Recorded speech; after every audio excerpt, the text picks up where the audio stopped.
ತುಂಬಾ ಜನಕ್ಕೆ ಗೊತ್ತಿರಲ್ಲ ಇದು. ಈ ಸೀರಿಯಲ್ಗಳು ಹೆಂಗ್ ಕೆಲಸ ಮಾಡುತ್ತೆ ಏನು ಎತ್ತ. ತುಂಬಾ ಜನ ತಿಳ್ಕೊತಾರೆ ಡೈರೆಕ್ಟ್ರೇ ಎಲ್ಲವೂ ಫೈನಲ್ಲು, ಕತೆ ಫೈನಲ್ ಮಾಡೋ ಡೈರೆಕ್ಟ್ರು, ಸಂಭಾಷಣೆ, ಆಕ್ಟರ್ ಸೆಲೆಕ್ಷನ್ ಎಲ್ಲ ಡೈರೆಕ್ಟ್ರು ಅಂತ ಅಲ್ಲ. ಡೈರೆಕ್ಟ್ರು ಚಾನಲ್ನವ್ರ ಜೊತೆ ಸೇರಿಕೊಂಡು ಮಾತಾಡ್ಕೊಂಡು ಫೈನಲ್ ಕಾಲ್ ಚಾನಲ್ದಾಗಿರುತ್ತೆ. ಆ್ಯಂಡ್ ಈಗ ಸೀರಿಯಲ್, ಈಗ ಇಂಥ ಸೀರಿಯಲ್ ಬರ್ತಾ ಇದೆ ಅಂತ ಒಂದು ಪ್ರೋಮೋ ಮಾಡ್ತಾರೆ. ಆ ಪ್ರೋಮೋವನ್ನು ಶೂಟ್ ಮಾಡೋದು ನಾವಲ್ಲ, ಅದಕ್ಕೆ ಒಂದು ಪ್ರೋಮೋ ಟೀಮ್ ಅಂತಾನೆ ಇದೆ, ಅದಕ್ಕೆ ಬೇರೆ ಡೈರೆಕ್ಟರ್ ಇದ್ದಾರೆ ಚಾನಲ್ ಕಡೆಯಿಂದ. ನಾವು ಮೊದಲೇ ಕತೆ ಮಾಡೋದೇ ಇಲ್ಲ. ನಾನು ಅವಾಗಲೇ ಹೇಳೋದಲ್ಲ, ಧಾರಾವಾಹಿಯಲ್ಲಿ ಕತೆಗೆ ಇಂಪಾರ್ಟೆನ್ಸ್ ಇಲ್ಲ. ಯಾಕೆ ಅಂತಂದರೆ ನನ್ನ ದೃಷ್ಟಿಯಲ್ಲಿ ಒಂದು ಎಳೆ ಹಿಡ್ಕೊಂಡು ಒಂದು 25 ಎಪಿಸೋಡ್ನ ಕತೆ ಮಾಡುತ್ತೆ ಚಾನಲ್.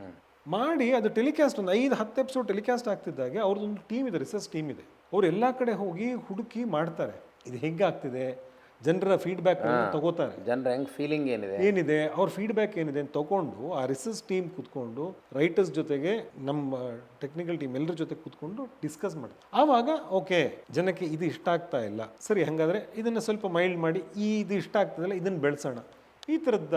ಅಂದರೆ I mean they are good in that, experience ಇದೆ ಅವ್ರಿಗೆ ಅದರಲ್ಲಿ. ನೀವು ಅದನ್ನು ಹೆಂಗೆ ಬದಲಾಯಿಸ್ತಾ ಹೋದ್ರಿ? ಅದು ನಮ್ಮ ಜೊತೆನೂ ಕಮ್ಯುನಿಕೇಟ್ ಆಗುತ್ತಲ್ಲ, ಸರ್ ಹಿಂಗಿದೆ, ಸೊ ಇದನ್ನ ನೆಕ್ಸ್ಟ್ ಹಿಂಗೆ ತೊಗೊಂಡು ಹೋಗ್ತಾ ಇದ್ದೀವಿ. ಆಮೇಲೆ ಏನು ಮಾಡಿದ್ರು ಅದ್ರ ಹಣೆ ಬರ ನಿರ್ಣಯ ಆಗೋದು TRP ಮೇಲೆನೆ.